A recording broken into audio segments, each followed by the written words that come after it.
தினமொரு வசனம். எபிரேயர் 2வது அதிகாரம் 4வது வசனம். அடையாளங்களினாலும் அற்புதங்களினாலும் பலவிதமான பலத்த செய்கைகளினாலும் தம்முடைய சித்தத்தின்படி பகிர்ந்து கொடுத்த பரிசுத்த ஆவியின் வரங்களினாலும் தேவன் தாமே சாட்சி கொடுத்ததுமாயிருக்கிற இவ்வளவு பெரிதான இரட்சிப்பை குறித்து நாம் கவலையற்று இருப்போமானால் தண்டனைக்கு எப்படி தப்பித்துக் கொள்ளுவோம்? நீ ஏழையாக பிறந்தது உன்னுடைய தவறு அல்ல, ஆனால் நீ ஏழையாக மரித்தால் அது உன்னுடைய தவறு என்றார் மிகப்பெரிய பணக்காரரும் மைக்ரோசாஃப்ட் நிறுவனருமான பில்கேட்ஸ். இது ஒரு நல்ல கருத்து. பணக்காரனாக மாறுவது தொடர்பானதோர் சிந்தனையாய் இருந்தாலும் வேறு விதத்திலும் இதை யோசிக்கலாம். நாம் பாவிகளாக பிறந்தது நம்முடைய தவறு அல்ல, ஆனால் பாவிகளாகவே மரிப்போமானால் அது நம்முடைய தவறே. நாம் பல தவறுகளை செய்திருக்கலாம், பல குற்றங்களை புரிந்திருக்கலாம், பலவிதமான தீய சுபாவங்களோடு வாழ்ந்து வாழ்க்கையை அழகற்றதாக்கி இருக்கலாம். இவை யாவும் புதுமையானவைகள் அல்ல. ஏனென்றால் நாம் யாராயிருந்தாலும் பிறக்கும் போது பாவம் செய்கின்ற இயற்கையோடுதான் பிறந்திருக்கின்றோம். எனவே இவை இவ்விதம் நிகழ்ந்திருப்பது இயற்கையானதுதான்.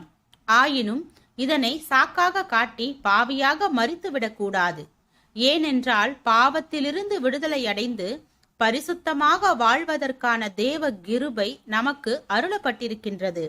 கர்த்தராகிய இயேசு கிறிஸ்து மரித்து நாம் பாவ விடுதலை அடைந்திட வழி ஏற்படுத்தி இருப்பதால் இனிய யாரும் சாக்குப்போக்கு சொல்ல இயலாது. பாவியாக பிறந்ததால் பாவியாகவே மரித்திருக்கின்றேன் என்று யாரும் கூற இயலாது. ஆகையால் தான் இவ்வளவு பெரிதான இரட்சிப்பை குறித்து நீங்கள் கவலைப்படாவிட்டால் தண்டனைக்கு எப்படி தப்பித்துக் கொள்வீர்கள் என்று வேதம் சொல்கிறது. இன்று இயேசு என்ற இரட்சகரை அறியாமல் அநேகர் மரிக்கின்றனர். அதுபோல இயேசு என்ற இரட்சகரை அறிந்தும் அவரை தங்களுக்குள் பெறாமல் அநேகர் மரிக்கின்றனர்.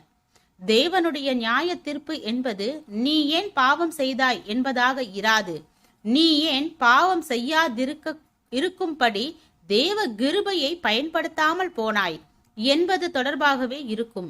இயேசுவை அறியாமலே மரித்தவர்களை விட இயேசுவை அறிந்தும் அவரால் விடுதலை அடையும்படி தங்களை ஒப்புவிக்காதவர்களே அதிகமான தேவ கோபத்தை காண்பார்கள்.